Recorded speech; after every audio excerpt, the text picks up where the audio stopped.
मोहब्बत पढ़ने लिखने में बहुत आसान है, लेकिन मोहब्बत को निभाने में पसीना छूट जाता है।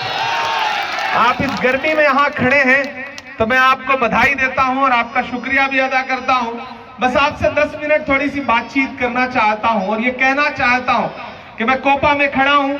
मुझे पता है कि सारण में 20 तारीख को चुनाव है और महाराजगंज में 25 तारीख को चुनाव है। मैं ऐसी जगह खड़ा हूं जहां का संदेशा दोनों लोकसभाओं में जाएगा। एक तरफ एक ऐसी बिटिया चुनाव लड़ रही है जिसने इस देश में और इस दौर में, इस सदी में एक ऐसा उदाहरण प्रस्तुत किया है कि जब बाप को जरूरत पड़ी बाप की जिंदगी बचाने की, तो रोहिणी ने ये नहीं सोचा कि मेरी जान बचेगी या नहीं बचेगी, लेकिन उसने बिहार के लालू यादव को बचाने के लिए अपनी कुटनी दे दी। तो मैं उस बहन को सैल्यूट करूंगा। और यहां कोपा में खड़ा हूं जो महाराजगंज लोकसभा के अंतर्गत आने वाला क्षेत्र है।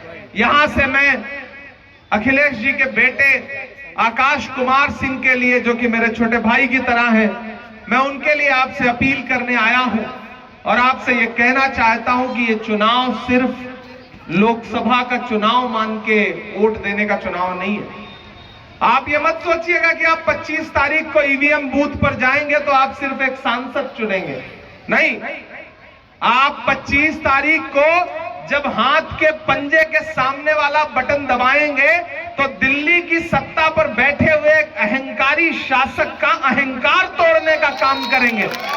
ये चुनाव इस बात का चुनाव है जो ये नारा लगाया करते थे कि कांग्रेस मुक्त भारत।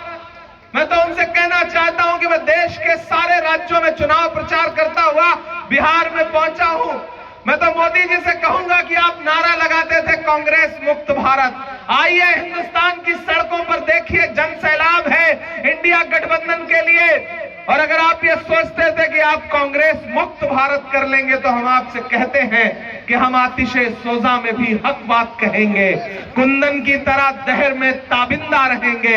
तारीख बताती है कि हर दौरे सितम में हम जिंदा थे, हम जिंदा हैं, हम जिंदा रहेंगे, कोई मिटा नहीं सकता। मेरे भाई, ये चुनाव दो विचारधाराओं के बीच में चुनाव है। एक तरफ वो ताकतें खड़ी हैं जो ये कह रही हैं कि हमें बहुमत दो, हमें संविधान बदलना है। कितनी बेशर्मी से भाजपा के नेता, चाहे अनंत हेगड़े हो, चाहे ज्योति मिर्धा हो, चाहे दिया कुमार हो, चाहे अरुण गोविल हो, चाहे लल्लू सिंह हो, चाहे धर्मवीर हो, क्या कह रहे हैं कि हमें बहुमत दीजिए, हमें संविधान बदलना है। क्यों बदलना चाहते हैं भैया आप संविधान? आरक्षण छीनना चाहते हैं लोगों का, अधिकार छीनना चाहते हैं लोगों का। क्यों बदलना चाहते हैं संविधान? डॉक्टर बाबा साहब के खून पसीने से लिखा संविधान, महात्मा गांधी के सपनों का संविधान, पंडित जवाहरलाल नेहरू के सिद्धांतों का संविधान, मौलाना आजाद के ख्वाबों की ताबीर का संविधान। क्यों बदलना चाहते हैं? वो संविधान बदलना चाहते हैं। और इधर खड़े हुए राहुल गांधी, तेजस्वी यादव और लालू यादव कह रहे हैं कि हमारे जिस्म में जब तक जान है तब तक हम भारत के संविधान पर आंच नहीं आने देंगे, नहीं आने देंगे। तो ये लड़ाई बहुत जरूरी लड़ाई है। मैं आपसे ये कहने आया हूं कोपा वालों कि इस लड़ाई में आप जब आकाश के लिए ईवीएम बूथ पर जाकर के मतदान करेंगे तो सिर्फ एक सांसद नहीं चुनेंगे, एक लोकसभा का सांसद चुनेंगे तो साथ में एक राज्यसभा का सांसद फ्री में मिलेगा। ये बड़ा अच्छा ऑफर है।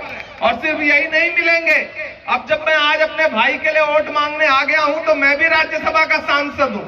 ये 2030 तक है, मैं 2028 तक हूं। यानी कि एक लोकसभा का सांसद, एक वोट देने पर 3 सांसद मिल रहे हैं आपको। इससे अच्छा ऑफर क्या हो सकता है? आप बताइए, देश में कहीं सी लोकसभा में ऐसा ऑफर है? नहीं है। एक सांसद चुनो, 2 फ्री में पाओ। वो लोकसभा में खड़े होकर के महाराजगंज के मुद्दे पर लड़ेंगे और हम और अखिलेश जी राज्यसभा में खड़े होकर के महाराजगंज के मुद्दे पर लड़ेंगे। क्योंकि विकास के नाम पर पिछले 10 साल में आपको झूठ और कोरे वादों के अलावा तो कुछ मिला नहीं है। प्रधानमंत्री जी ने 10 साल में कुछ किया नहीं तो उनके सांसद क्या करते? बहुत हुई महंगाई की बार, अब की बार मोदी सरकार, इससे झूठा नारा तो सुना ही नहीं हमने। आटा, चावल, दूध, दही, पेट्रोल, डीजल, गैस सिलेंडर सब महंगा। बेटी बचाओ बेटी पढ़ाओ, इससे झूठा नारा तो सुना ही नहीं हमने। हाथरस हो, उन्नाव हो, जंतर मंतर हो, सोनभद्र हो, हर जगह बेटियां प्रताड़ित की जा रही हैं और प्रधानमंत्री जी अपराधियों के साथ खड़े हैं। आपके सांसद 10 साल मौका पा गए, काठ की हांडी को आपने 2 बार चढ़ा दिया, तीसरी बार नहीं चढ़ाना चाहिए। मेरे भाई, ये चुनाव इंडिया गठबंधन की सरकार बनाने का चुनाव है।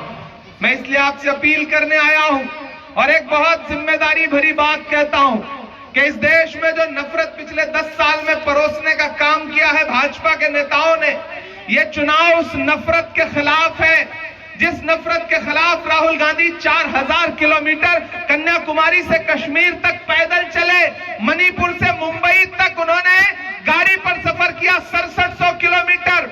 मैं उन दोनों यात्राओं में राहुल गांधी के साथ रहा हूं।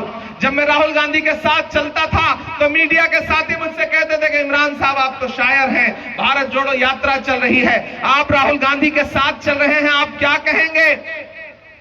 तब मैं कहता था कि जो हर जालिम से टकराएगी वो आंधी बनाऊंगा, जो हर जालिम से टकराएगी वो आंधी बनाऊंगा। नए अंग्रेज आए हैं, नया गांधी बनाऊंगा। वो नया गांधी